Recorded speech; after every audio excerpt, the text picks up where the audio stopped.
Sajili zinacheza. Niendeleeni kusajili Instagram. Mwisho wa msimu kelele za mzee Mangungu. Kwa mfano jana ile goli alilokosa Selemani Mwalimu, unatoka shabiki unaenda kumlaumu Mangungu. Unamlaumu Mangungu kwa misingi ipi? Mshambuliaji ambaye ametoka hadi kucheza Wydad Casablanca amekosa pale, unatoka kwenye maiki shabiki unamlaumu Mangungu. Mimi binafsi kwa mechi ya jana nimeumizwa na kauli za Ahmed Ally. Sifa ya kwanza, afisa habari anapaswa kuchagiza kuwaita watu uwanjani. Yaani Ahmed Ally, management imekuajiri, imekuamini ya Simba, unawaambia mashabiki wenye roho ngumu ndio waje uwanjani. Timu inakutegemea kama msemaji, uwaite mashabiki, uwafanye wao kitu kimoja, uingizie hela klabu kupitia idara ambayo tumekupa ya usemaji, afisa habari. Wewe unakuwa kwanza tena kuwafukuza watu wabaki nyumbani. Kiukweli Ahmed Ally ameikosea heshima ligi yetu. Ligi yetu inahitaji mashabiki viwanjani, bila kujali wenye mioyo midogo, wenye mioyo migumu.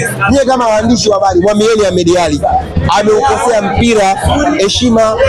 Nyie ndio waandishi wa habari, mnapaswa kumwambia. Sio mpaka tena mmetuletea sisi hivi za sauti. Binafsi kama mashabiki ametukosea heshima. Sisi tunatamani mechi zote Mtibwa akicheza na Namungo tuone mashabiki wamejaa uwanjani. Simba akicheza na Mtibwa, Simba akicheza na Yanga, Simba akicheza na Azam, viwanja vijae. Sasa wewe msemaji unaita mashabiki wenye roho ngumu. Ile Simba mashabiki wenye roho ngumu wanafika 7. Sasa mashabiki waangalia Mama Boko jana ameenda kufanya warm up na wachezaji baada ya mechi. Alafu tena msemaji kwenye maiki anasema mashabiki wenye roho ngumu. Sasa hao mashabiki wote waliofukuzwa na msemaji wao waje kwenye mechi za Yanga. Zimbwe si bado wanamkubali. Waje kwenye mechi za Yanga, waje kumshabikia Zimbwe. Kama wameshafukuzwa kwenye timu yao, waje kumshabikia Zimbwe na wachezaji wengine. Ila sio tabia nzuri ya Ahmed Ally aliyoifanya. Yeye kama msemaji, kama kiongozi wa mpira, anapaswa kuwaita watu viwanjani na sio kuwaita mashabiki wenye roho ngumu. Mashabiki wenye roho ngumu wanaangalia mieleza. Basi mashabiki wa mpira, aidha timu mbovu, timu mbaya, lazima waje. Barcelona tumepitia nyakati ngumu, lakini ukienda Camp Nou uwanja unajaa. United imefungwa hapa sijui misimu mingapi, inamaliza hadi nje ya top 4, lakini ukienda Old Trafford mashabiki wamejaa. Sasa wewe msemaji unakuwa mtu wa kwanza kuwabakisha mashabiki wa nyumbani. Uwanjani utabaki wewe na Mangungu, unaangalia huo mpira, amekosea na anapaswa kutomba radhi. Bana, sasa nasikia pia mnanyemelea mmoja kusema mjamaliza. Nani tunamnyemelea? Mimi unajua binafsi kwenye timu yao kuna wachezaji nilikuwa nikiwaangalia naona kabisa quality kabisa ya kucheza Yanga. Nilikuwa nikimwangalia Mpanzo namuona ana kitu. Nikimwangalia Morris Abraham namuona ana kitu. Lakini kwa mwenendo wa Simba hii, kwa wanavyocheza wale kina Morris na kina Mpanzo, binafsi mimi simtamani mchezaji yoyote kwenye timu yao aje timu ya Yanga. Sioni nafasi ya mchezaji yoyote. Sasa hii ni Yanga ambayo Max amalizi dakika 90. Zimbwe amalizi dakika 90.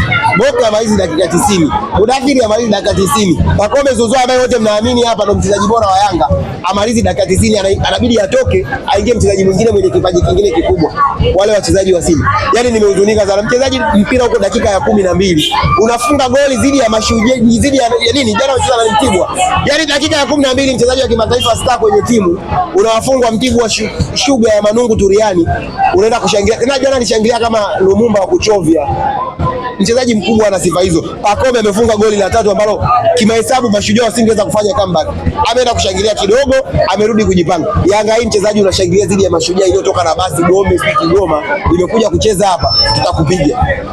Hizo style waachie kina Budo. Sarakasi karuka jana kama amefunga goli World Cup. Nimemshangaza. Na hao Mashujaa ndugu zangu, tulikuwa tuna mpango wa kuwafunga goli 6. Walifanya madharau makubwa kwenye peji yao. Niliingia kwenye peji yao, eti kwanza wewe uogopi soko amefika Kariakoo, eti ameona kibango kimeandikwa supu day. Kaingia Jangwani, amekuta watu wanakunywa supu, je, anauliza supu ya nini?